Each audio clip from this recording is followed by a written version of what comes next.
At the beginning, I would like to thank you for joining my presentation. My name is V10 Burdach. I'm working as a security consultant at Comfort Meridian in Warsaw, Poland. I am also an expert witness for law enforcement in Poland.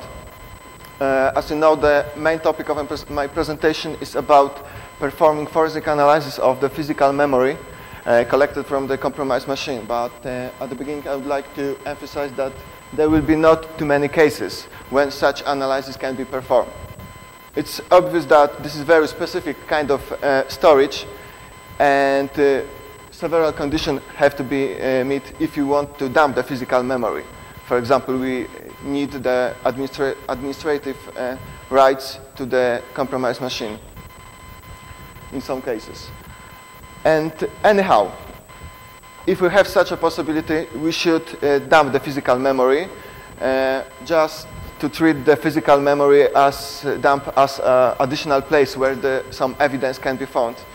Also, in some cases, in the worst case, the physical memory can be the only place where the evidence can be found. And about this is my presentation. So at the beginning, I would like to answer the question why we should dump the physical memory. Then I would like to present to discuss some method of anti-forensics which are strictly related to the physical memory. And I would like to show that file system, till now the file system was considered as a main place where the evidence can be found. But in some cases, it could be not enough. And the main problem with the physical memory is the collection of the memory. And this is the biggest obstacle, and I will discuss the methods of collecting the physical memory. So the main part of my presentation is about performing analysis. So I start from simple examples, how to recover some memory mapped files, how to recover some data, how can we translate the virtual addresses to the physical ones, and the physical one to the virtual one addresses. And then I would like to discuss the method of detecting hidden data, because as we know, the physical memory is the excellent place where some data can be hidden, not only by the malicious code, but also by the legal programs. And at the end, also some methods of verifying the integrity of core components. But please keep in mind that this is the offline, and that I will discuss the offline method of detecting such integrity, such modification of integrity of the memory dumps. Finally, I would like to present some tools which can be very useful in performing analysis. Some of them are written by me, but during the whole presentation, I will perform some demonstrations, but I hope that everything works quite well. Hopefully, I created some movies, so it will be easier.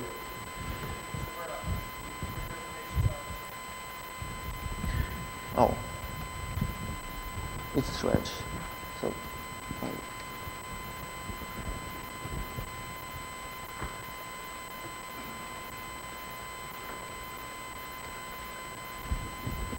how did you say? I don't know why. Sorry.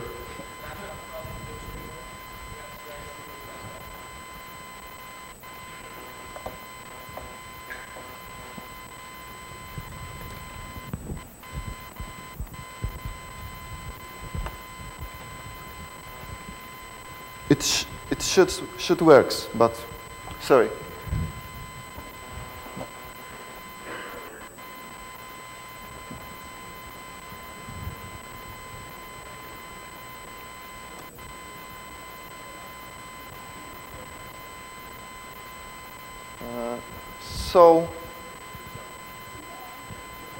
So as I said, the main part of my presentation is about performing.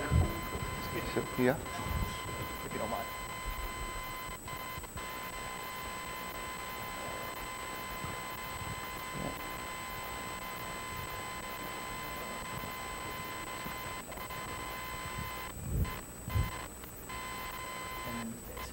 Oh, okay. So let's change the resolution. So probably. There's slideshow options. Here. And you can say presenter mode. Oh. All right.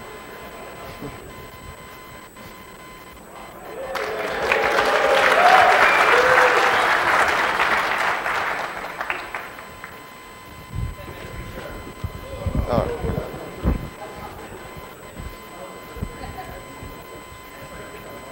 Okay. So also I would like to present some methods of performing analysis of the swap space, because these two methods are quite complementary.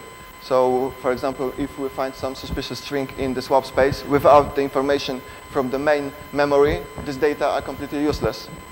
And on the other hand, also if you want to dump some, for example, files from the memory image, also not all page frames are resident all the time in the memory, and they are stored in the swap space.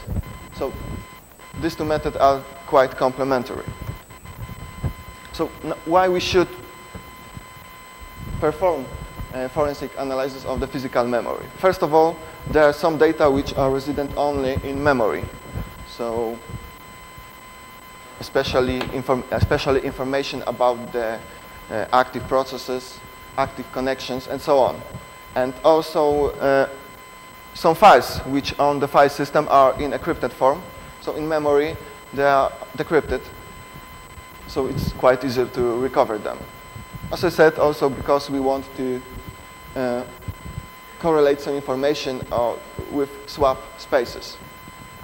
Finally, anti-forensics methods. We can identify three main methods against the data. The first one is that data contraception. Is all about keeping data off of the disk.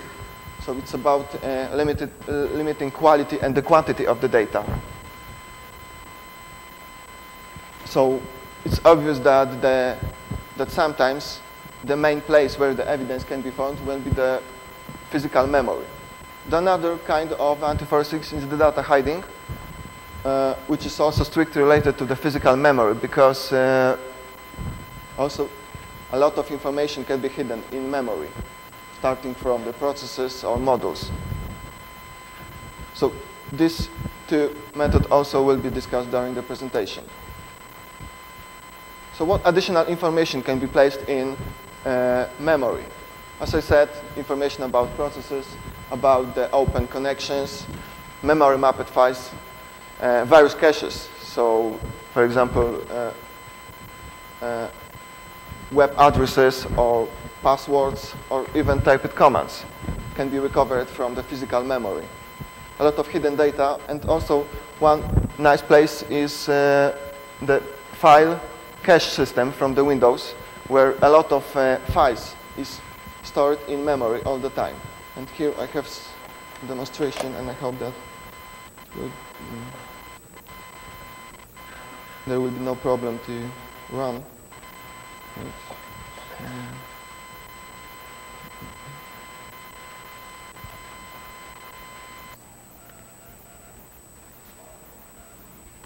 Oh.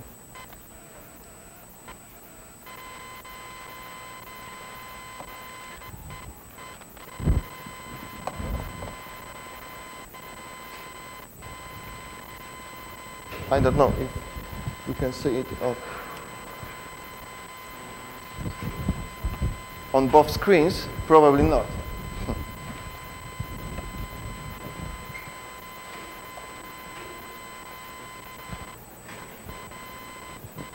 So this is the file check command from the Windows debugger, when we can enumerate all processes which at the moment are mapped in physical memory.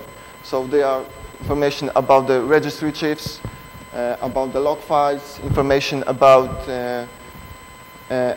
some structure from NTFS server.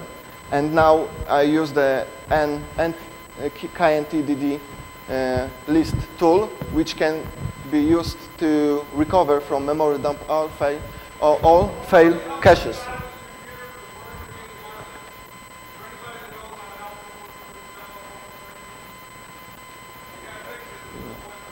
This is the reason that this is not my notebook, and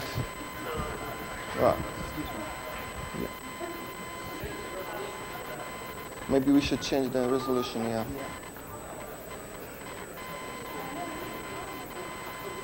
The one, oh.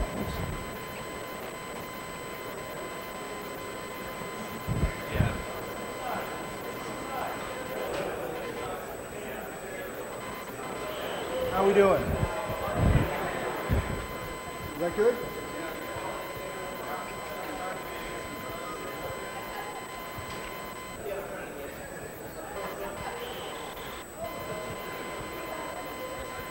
I'm hoping that's what we're looking for.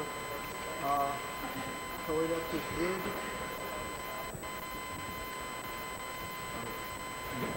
You like running it at 6, I'm assuming?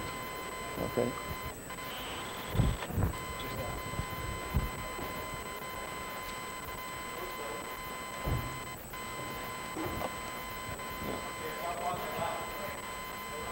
They're seeing the second display.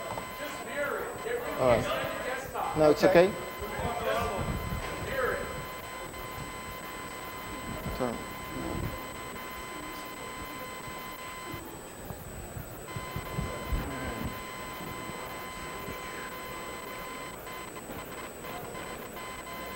All right. So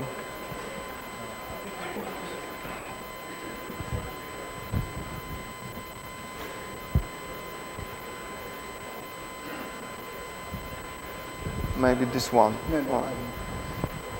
give me a second. My brain is just not working right now. That's not what I want. Okay, so I will focus on the demonstration, only on presentation, so no movies. So it will be the best solution. So, all right. All right. So,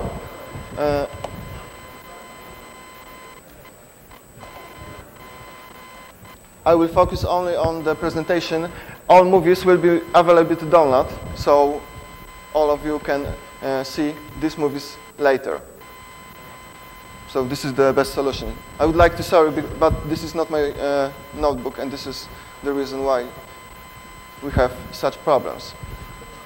So now the next thing is, the main question is how long does some data can stay in memory?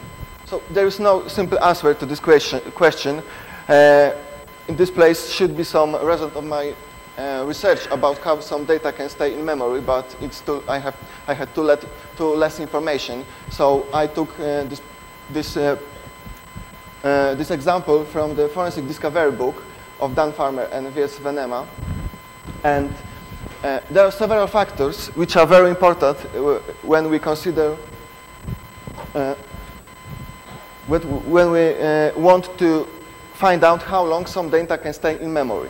So the main factor is the forensic activity. And as we can see on this picture, the DNS server, which was online about 2 months, only about 86% of the main memory was never changed. Also, the main memory size is very important. Data type. It's obvious that when the data are in the kernel space, they are longer in the main memory than the data which are on the user space. Also, the operating system is very important. As I will show a little bit later, some operating system like Linux, even after releasing some data, this data can be recovered.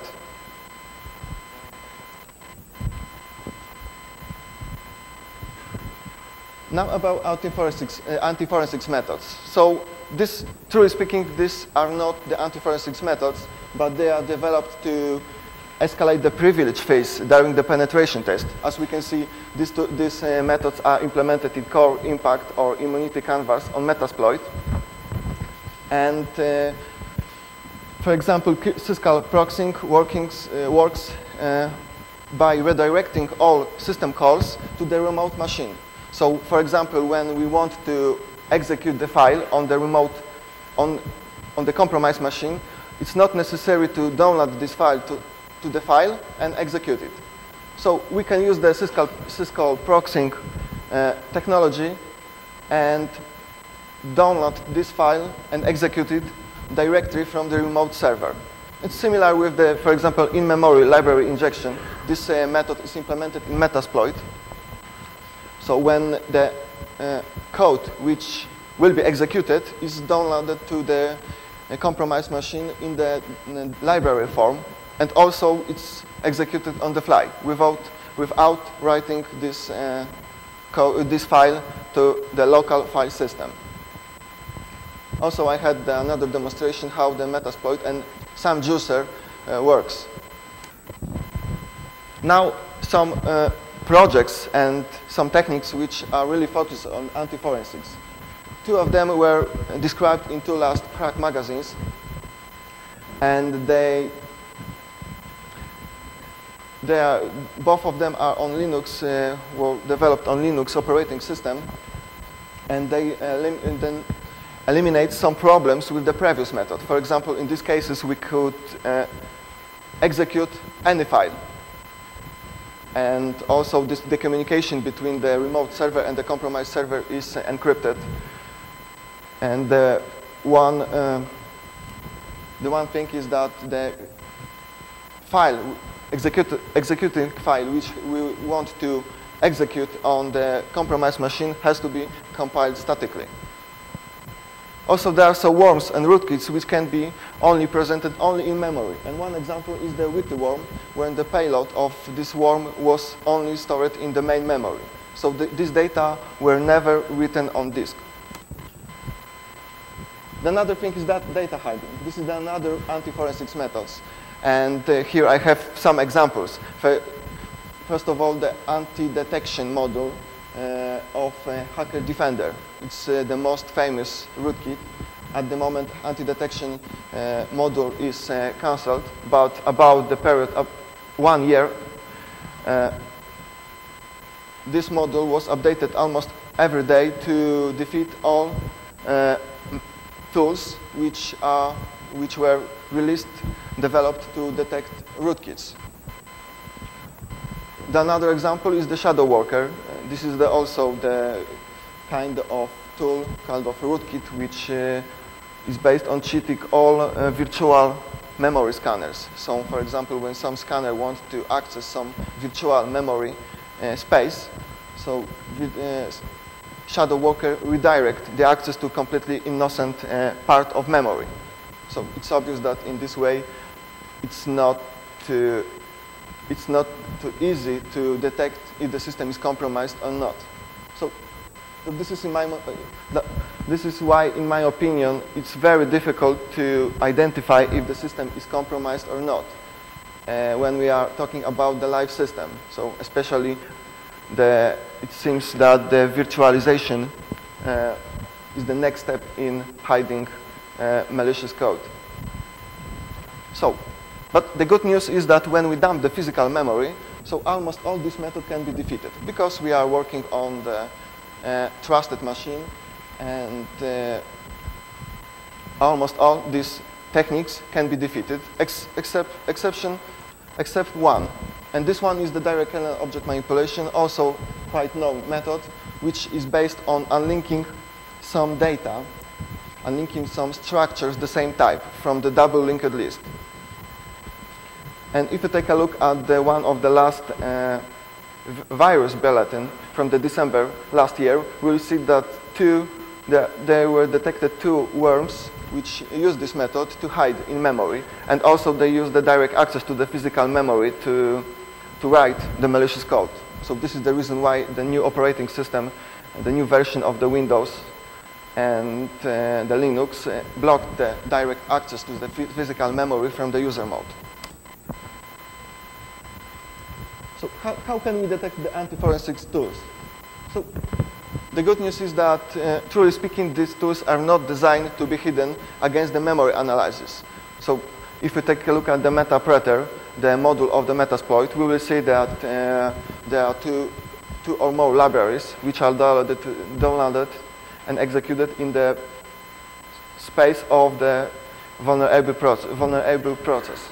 Also, the SELF anti-forensics tool, it's not designed to be hidden in memory.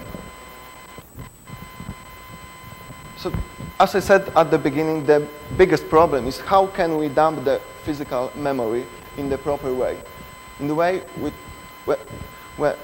which allow us to present the evidence which will be recovered from the physical memory in the court of law. So the physical memory dump must be reliable.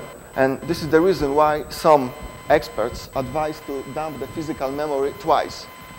Because, as we know, the content of the memory is changing all the time. So the one sample is not enough. If we perform 2 dumps in a short period of time, so this is highly possible that we will catch the whole content of the memory. So also another thing is that we should perform the physical backup instead of logical. So this is the same situation like with a file system. It's obvious that we should create the bit-by-bit copy of the whole storage. It's the same with the physical memory. So finally, we can identify 2 methods of performing of creating memory dumps. The best one is the hardware-based method. So in this case, we are not relying on the operating system. So additional PCI card is placed in the computer, and when the system is compromised, we activate this card, and through the direct memory access, we create the whole copy of the physical memory. And such tools exist. Also, there are some related tools, maybe not designed to copy the physical memory, but rather to verify the integrity of the physical memory. So one of this is the Copilot. Also, some approaches were to dump the physical memory through the FireWire. And the following link presents some result of such approach, which was performed on the Unix system. So till now, it was impossible to dump the physical memory from the Windows machine. But in most cases, we have to rely on the operating system, so we have to use a DD tool or any kind of tool which performs bit-by-bit copy of the physical memory, and we have to rely on the operating system. And this is the reason.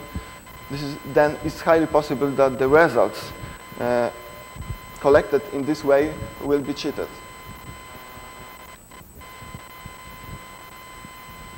Now, what kind of memory devices we have? On Linux, of course, there is the devmem device, which presents the raw data, and also we have another one, which is the Procka core file, which is a little bit bigger because there is the executing and linking file header, so we can use this file and download and load it to the, for example, GNU debugger to perform some analysis. On Windows machines, we have also two devices, physical memory and debug memory, and these two objects, device objects, present the raw data. But also there is a possibility to download the memory dump to any Windows-based debugger. But the one thing we have to do is to convert the raw content of the memory to the crash dump format. It's not too difficult because we have to create the special file header which we place at the beginning of the raw data. And because this file header was not published by Microsoft, it's not known, so at this link we can find the information what data should be placed in such header. Of course, there are also problems with software-based method of dumping physical memory. First of all, as I said, that there can be, we can see, and we will see in the future, more attacks on the tool which can be used to perform the dump of the physical memory. And one of such attack was described 2 months ago, and when Yeah, and this attack was designed to cheat the DD tool from the forensic acquisition tools.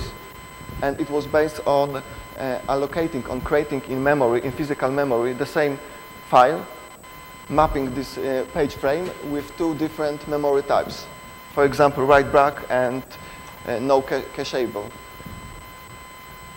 And also, as I said, the current version of operating system, like Windows 2003 with Service Pack 1 or Vista or Linux, various Linux distributions, they block the direct access to the physical memory from the user mode. So the one way to perform the physical backup, a physical copy of the whole memory, is to use the kernel driver, which will be loaded to the kernel space, and through this kernel we can dump the physical memory.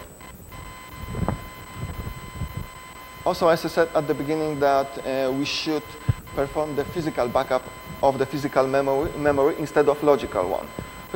There are several reasons. First of all, if we copy particular information about active processes or open ports loaded to the memory modules, they are only selected information, and this information comes from only allocated memory.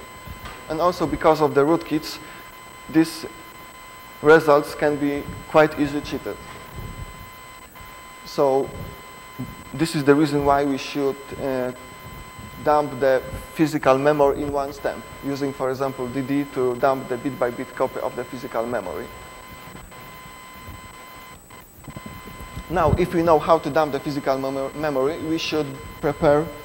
We should prepare to the analysis. So, of course, it's easier if we have the access to the physical, to the file system, because we can recover, for example, kernel image file, which exports some values, some addresses of imported for us structures.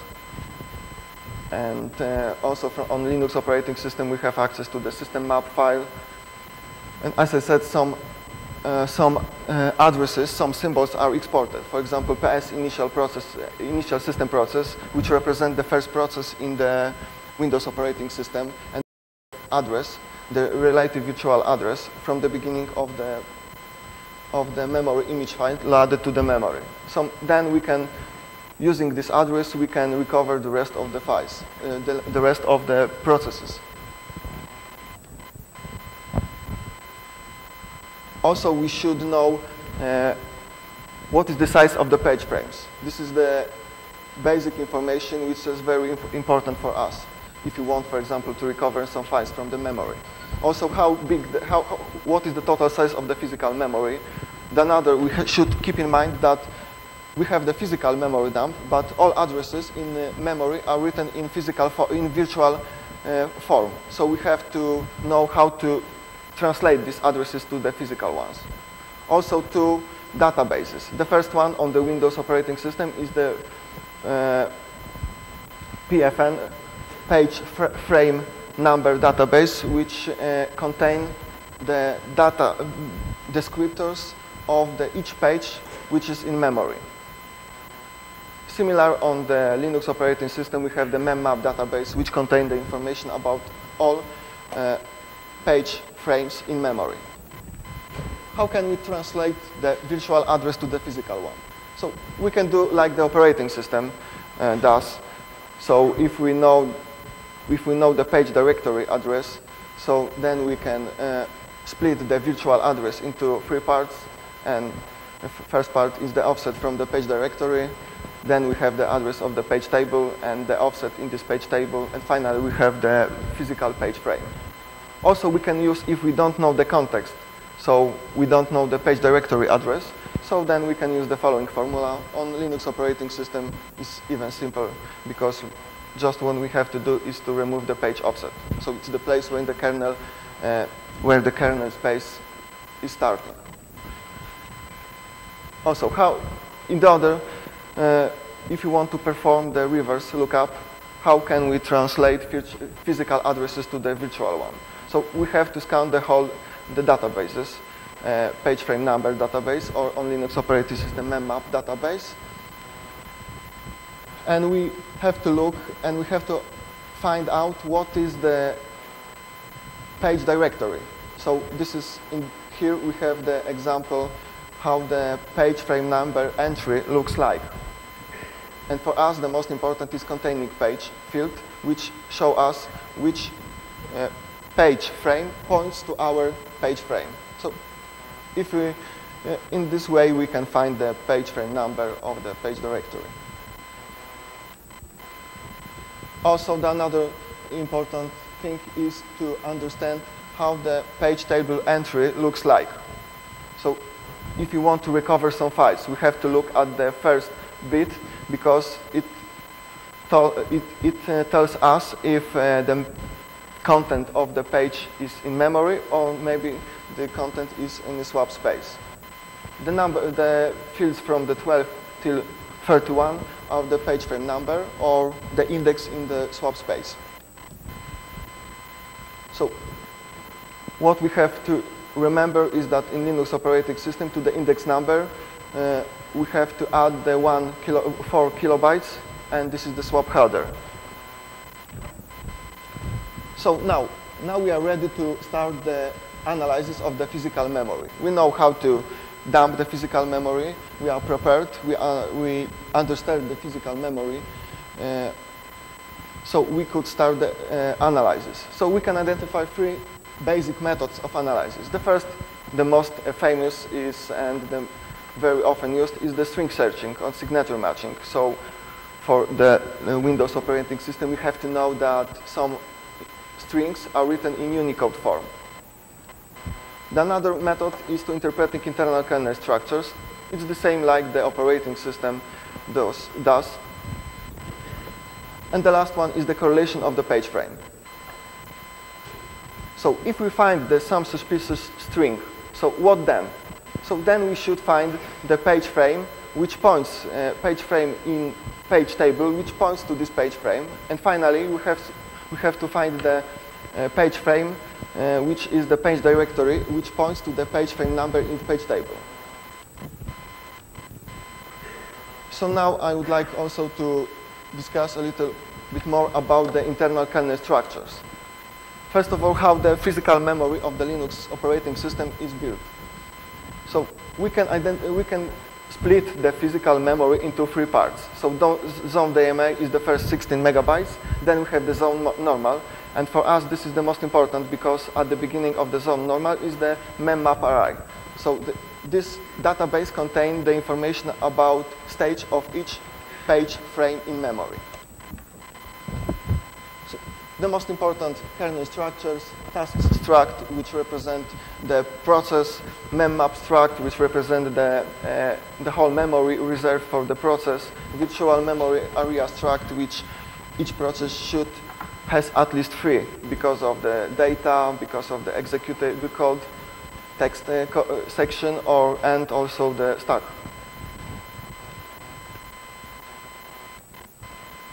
And if we know how the structures are connected, so if we identify at least one page task, we can find all page descriptors and finally page frames which contain the information important for us. And on the other hand, if we have the information about page descriptors, we could identify all processes executed in memory. And Windows internal kernel structures, the E process block, which represent each process in memory. From the forensic point of view, access token and seeds, which show us to which account the process in memory belongs to. Also the creation time, for example, if you want to find out when the process was started, and so on. So a few important informations. How can we, for example, recover our processes? How can we enumerate all processes which were during the dumping of the physical memory active? So on Linux operating system, we have the init task union struct. The address of this structure is exported by the kernel image file, so it's quite easy to identify it. So then we have a double linked list, so we can enumerate all processes. On Windows operating system, as I said before, we have the NTOS kernel exe. This is the kernel image file for Windows, and we have the PS initial system process, which is also exported. This is represent the system process in Windows.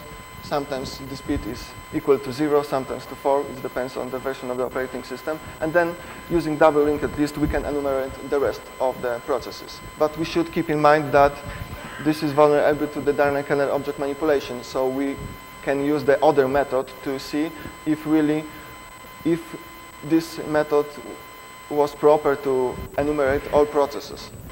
How can we dump the physical memory? Files from the physical memory. In Linux operating system, we have the address space struct, which describe all files which are mapped to memory. So this address struct points to the page descriptors, and all page descriptors are linked together, so which contain the data from the same file. So it's quite easy to dump such file.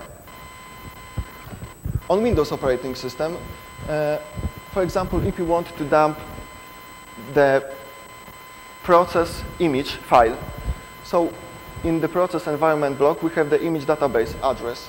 And at this address, we have this address show us the virtual address of the one frame, which contains the portable executable header.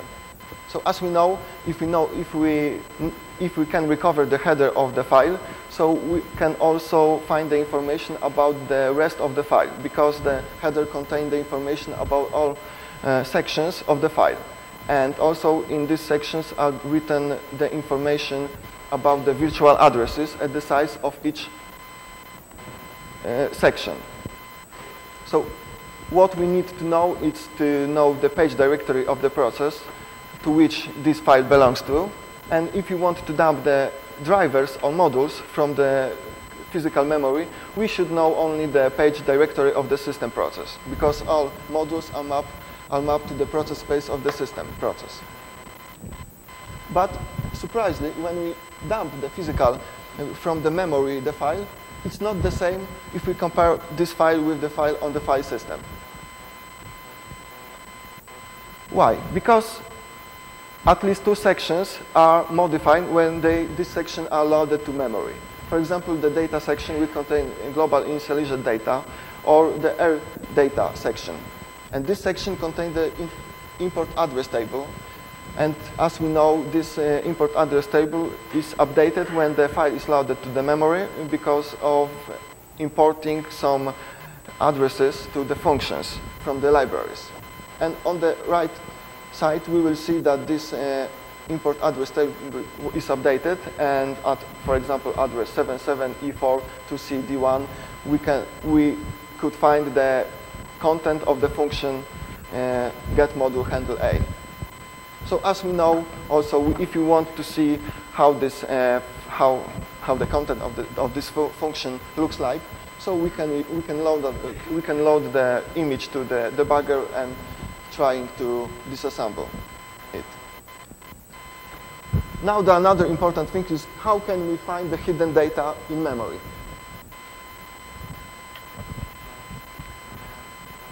So one of the solutions is to read read structures which we know that they are not modified by the rootkits.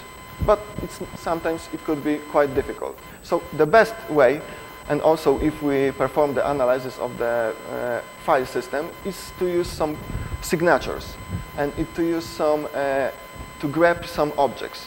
It's quite easy to using this method to recover and to find out how many and what kind of drivers are loaded to the memory. Also, we can this method recover and to find out how many processes is described in memory at the moment.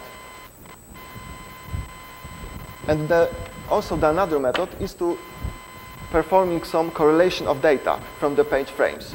And this is the example, how can we, using this method, how can we find hidden eProcess blocks? So we can, first of all, we have to enumerate all page frame number databases, and we have to look at the following information. when the page frame number is equal to the containing page, so these values are the same, and the page table entry address has this value, so it means that this physical page frame describes the e-process block. So it's obvious that this method allow us to enumerate all processes which were active at the moment of dumping physical memory. On the Linux operating system, we can use similar method. First of all, we have to scan all page descriptors, and we have to look at the following information. What is the following information? And we have to store the information about memory descriptors, because each process contains information. Each process has only one memory descriptor, and if we enumerating page descriptors from the page descriptors, page descriptors are related, and page descriptors have pointers to the memory descriptors. So the only thing we have to look at the VM executable flag, which tell us that this memory page frame is allocated by the executable file. As I said, the best way to find hidden objects in memory is using some signatures or some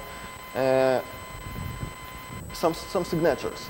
And we can divide this method into two categories. The first one is that some objects inside the object has some data which allow us to detect this data and to identify that this data describe, for example, the driver object. But also, the objects have some headers, and this is a good example when all memory mapped objects, which represent modules loaded to the memory, has the following header: capital M, M, LD. And then, if we compare it also with some information from the object itself, for example, that we know that the offset of the memory mapped module at the offset 12 is the string which describes the name of the module. So this is also great method to recover, to find information about module entries. And the last thing is detection of the modification of the memory. So as I said, that we perform the offline detection. So the methods are a little bit different. And what we can do is to perform the cross-view verification. So we can take for example, the kernel image file from the file system and try to compare the content of the text section with the data which are mapped in memory. And this is an example how can we compare if the system service table was modified in memory or not. So to find out where in memory the system service table is, it's quite easy, because if we know at least one process, so this process contains the pointer to the kernel tree, and from the kernel tree we have information about the service table and about the address to the service table.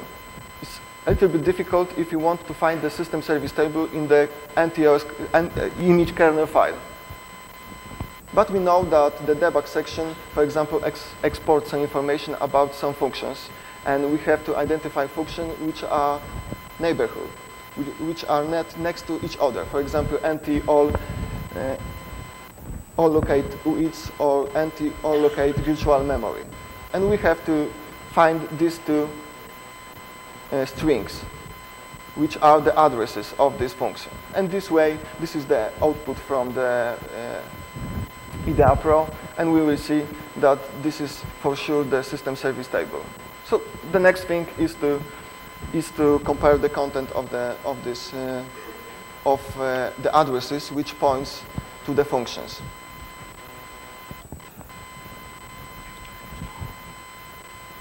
As I said at the beginning, that some operating system leave the data even after these data are released.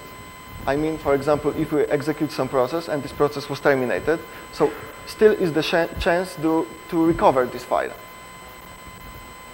On the Linux operating system, I performed some tests. Even after week or two, I could recover the file, the process which was terminated.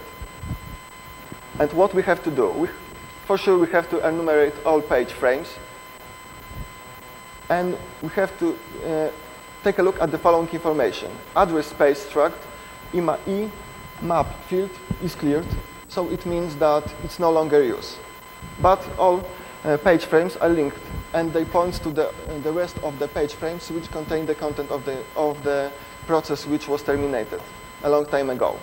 So this also allows us to recover the whole file. On Windows, it's impossible because it's impossible to do such thing because Windows clear all information about the structures which describe the process which was terminated. So, of course, we could recover some content of the page frames, but it's impossible to correlate them with the other, for example, page frames which were allocated by the same process. And finally, I would like to discuss some tools which can be very useful in performing analysis. At the moment, we have two types of tools. The KNT tools, written by George Garner. These tools allow us to dump the physical memory from the Windows 2003 and even Vista because of the driver about which I mentioned before. And also the KNT list tool, which can be used to analyze, to performing analysis of the dump. And also the tool written by me, Windows Memory Forensic Toolkit, which could also be very useful in performing offline analysis of the physical memory. So just to conclude, I hope that you make sure that memory analysis should be a part of the forensic analysis because of the information which could never be stored on the file system and because of the anti-forensics methods. So I would like to thank you, and now if you have some questions, please ask me. And if you want to see these tools and if you want to see the demonstration, which was impossible to see here, so please ask me at the break and I will show you. Thank you.